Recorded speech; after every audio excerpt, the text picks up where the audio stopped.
Study point.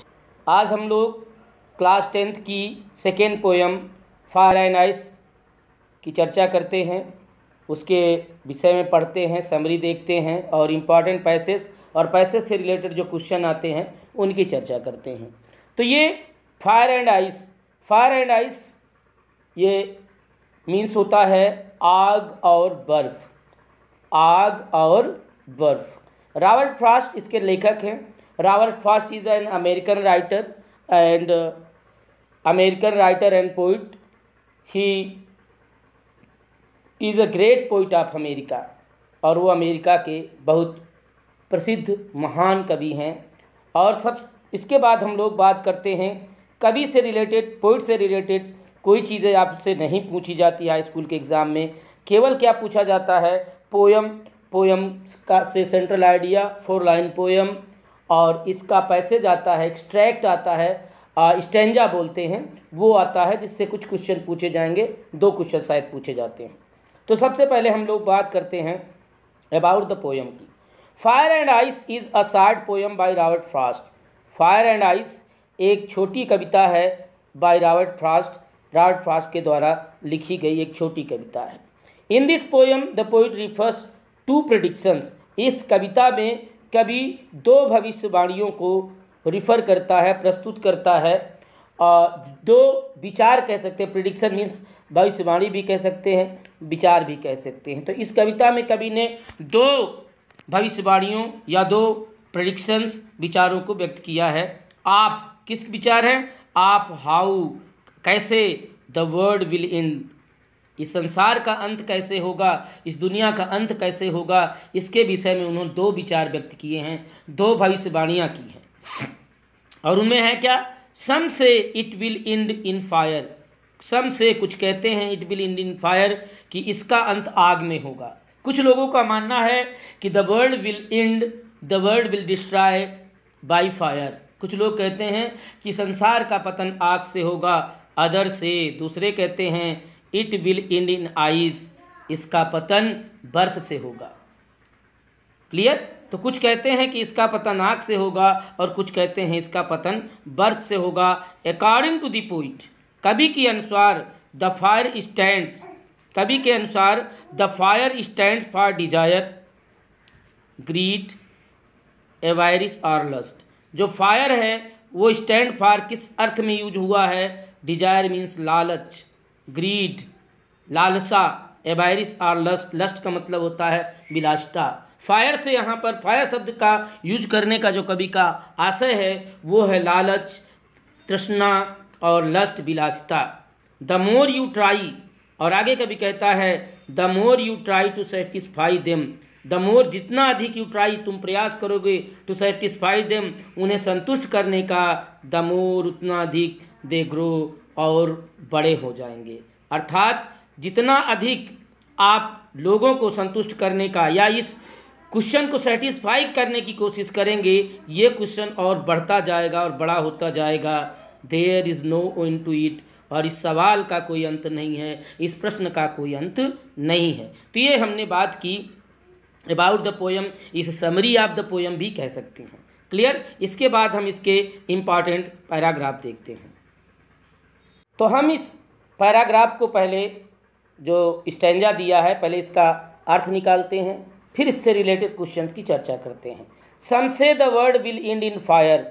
कवि कहता है कि कुछ लोगों का मानना है द वर्ल्ड, ये दुनिया, विल एंड, नष्ट हो जाएगी, पतन हो जाएगा, इन फायर, आग में। कुछ लोगों का मानना है कि इस दुनिया का अंत आग में होगा। Some say that the world will destroy by fire. कुछ लोगों का मानना है कि संसार आग के द्वारा नष्ट होगा। सम से आइस, और कुछ लोगों का कहना है कि आइस से होगा, अर्थात बर्फ से होगा। किससे होगा? बर्फ से होगा। From what I have tested of desire, from what I have tested, और जिससे मैंने, टेस्टेड मतलब अनुभव किया है, महसूस किया है, आप डिजायर, उसमें सबसे बड़ी बात है कि लालसा, इस दुनिया का पतन जो होगा वो लालच से होगा, तृष्णा के कारण होगा। I hold with those, I hold, मैं खड़ा हूँ, विथ दोज, उन लोगों के साथ, हु फेवर द फायर, जो आग का पक्ष लेते हैं।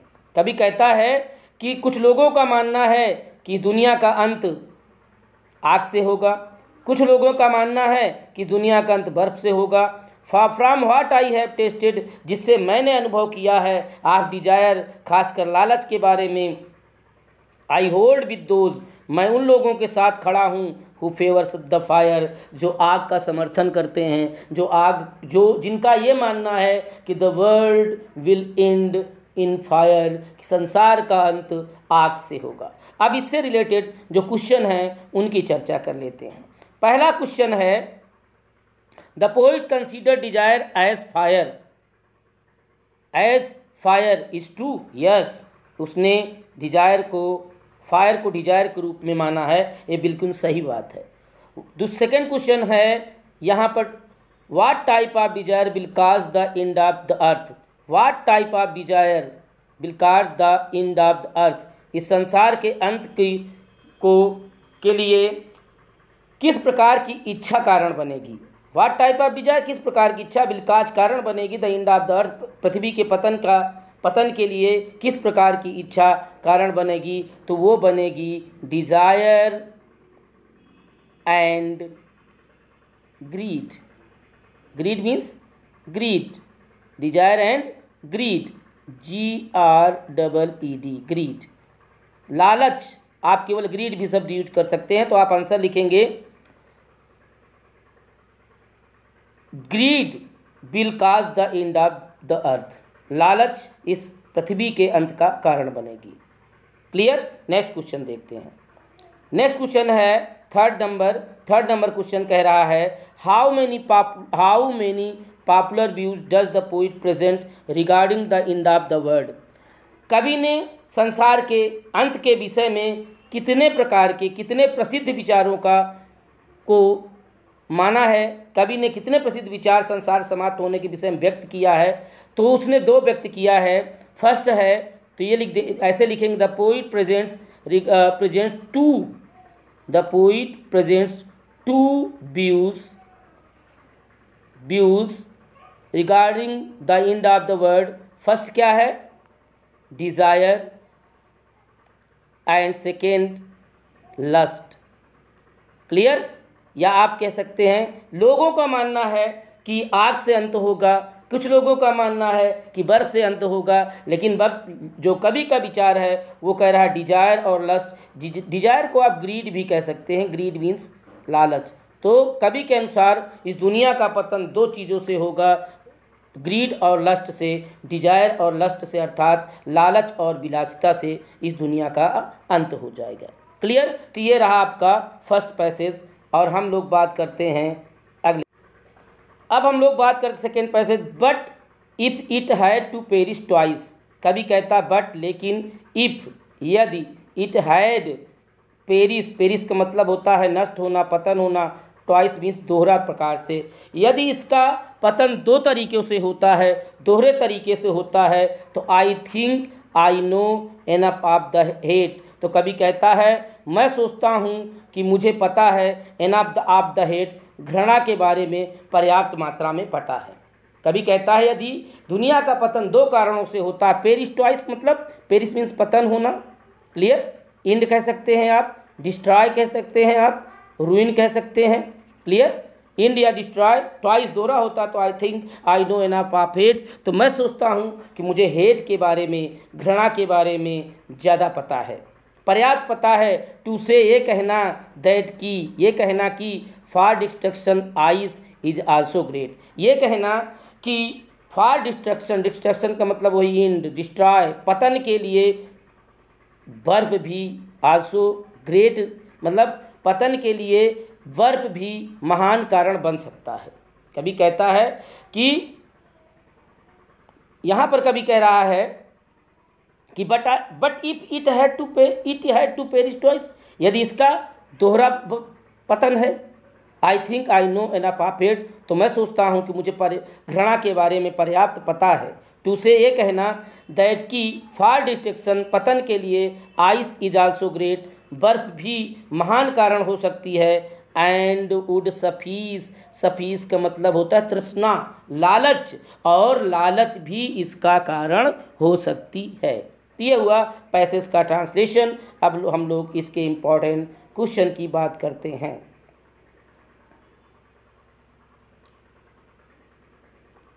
कह रहा है Auden nice is the poet of the stanza, बिल्कुल गलत है। इस स्टैंजा के पोइट रॉबर्ट फ्रॉस्ट हैं। कौन है? Robert Frost. Clear? Robert Frost. फिर है व्हाट सिंबलाइज आइस, आइस किसको सिंबलाइज करता है? तो आइस सिंबलाइज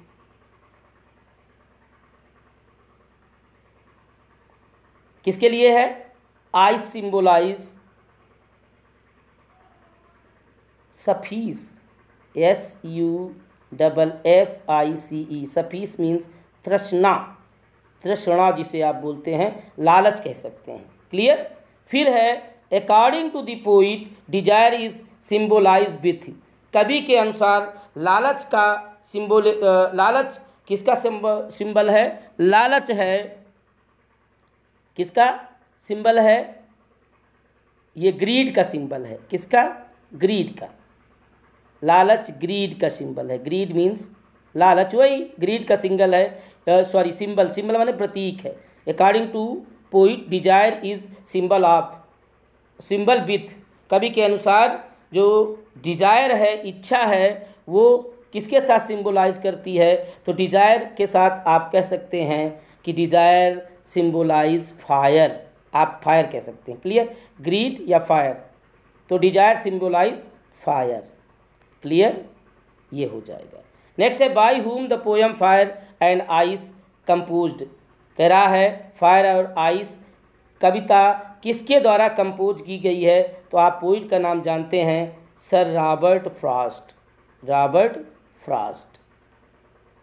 तो आंसर आपको लिखना होगा the poem fire and ice is composed by, और उसके बाद लिख देना है रॉबर्ट फ्रॉस्ट। तो इसी के साथ आपकी ये पोएम, इसका सेंट्रल, इसका सब, इसकी समरी और इम्पॉर्टेंट पैसेज, इससे रिलेटेड क्वेश्चन समाप्त होते हैं। आप हमारा वीडियो पूरा देखा करिए, और अगर हमारा वीडियो आपको पसंद आता है तो इसे अधिक से अधिक अपने दोस्तों तक शेयर करिए। और जो लोग हमारे वीडियो में पहली बार हैं, हमारे चैनल को पहली बार देख रहे हैं, वो हमारे चैनल को सब्सक्राइब कर लें। सब्सक्राइब करने के बाद बेल आइकन ज़रूर प्रेस करें, ताकि हमारे वीडियो को नोटिफिकेशन सबसे पहले आप तक पहुंच सके। Thank you, thanks for watching.